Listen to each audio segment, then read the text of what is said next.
बिस्मिल्लाहिर्रहमानिर्रहीम बिस्मिल्लाहिर्रहमानिर्रहीम। अस्सलाम वालेकुम दोस्तों, वसीम राजपूत लाल आइस ऑनलाइन में हाज़िर खिदमत है।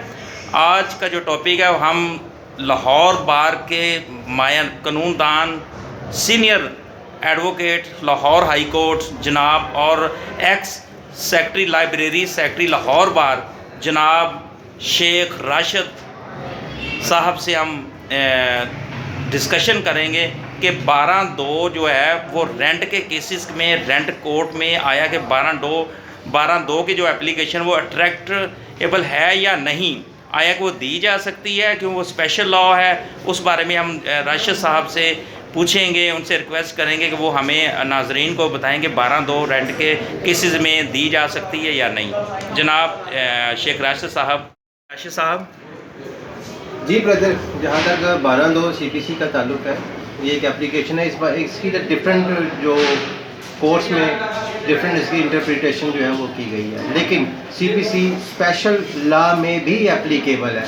हमारे बहुत सारे वकला भाई हजरात इसको यहाँ पे अप्लाई नहीं करते। वो कुछ जजेस हजरात उनको ये कहकर इग्नोर कर देते हैं, इस एप्लीकेशन को टर्न डाउन कर देते हैं कि ये स्पेशल लॉ है और स्पेशल लॉ के अंदर CPC नहीं लगती। हालांकि CPC ही एप्लीकेबल है और 12(2) रेंट मैटर्स में बिल्कुल दी जा सकती है और इसमें मैं कई डिग्रियां जो है वो सेटिस्फाइड भी करवा चुका हूँ। जी, उसमें कोई एग्जांपल दें जी, आया कि इसमें वो किरायादारी एप्लीकेशन दे सकता है या कि उसमें मालिक मकान भी दे सकता है? देखिए जी, तो CPC में सिविल जो प्रोसीजर कोड है उसमें वाज़िया लिखा हुआ है कि 12(2) की 3 ग्राउंड्स होती हैं, जो धोखे, फ्रेड और जुरिडिक्शन की 3 इशू इसमें आते हैं। जहाँ पे भी जो शख्स इन तीनों चीज़ों से मुतासिर होगा वो इसमें दे सकता है, आइदर ही इज टेनेंट और लैंडलॉर्ड।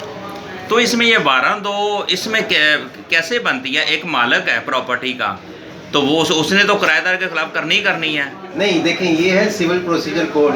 जो लॉ है, जो रूल है वो ये है कि बताए बगैर धोखे के साथ, फ्रेब के साथ कोई डिग्री ली गई है तो चाहे वो लैंडलॉर्ड हो चाहे वो टेनेंट हो, उसको सुना तो जाएगा।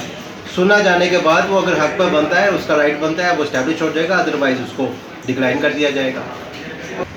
ये अपना राशिद भाई, ये मतलब 12(2) जो आपने केस रिसेंटली जो किया, जो मैं नाजरीन को बताएं कि वो कौन सा केस था, वो क्या उसमें एक लॉजिक किया था जो 12(2) की मालिक की तरफ से आपने दी?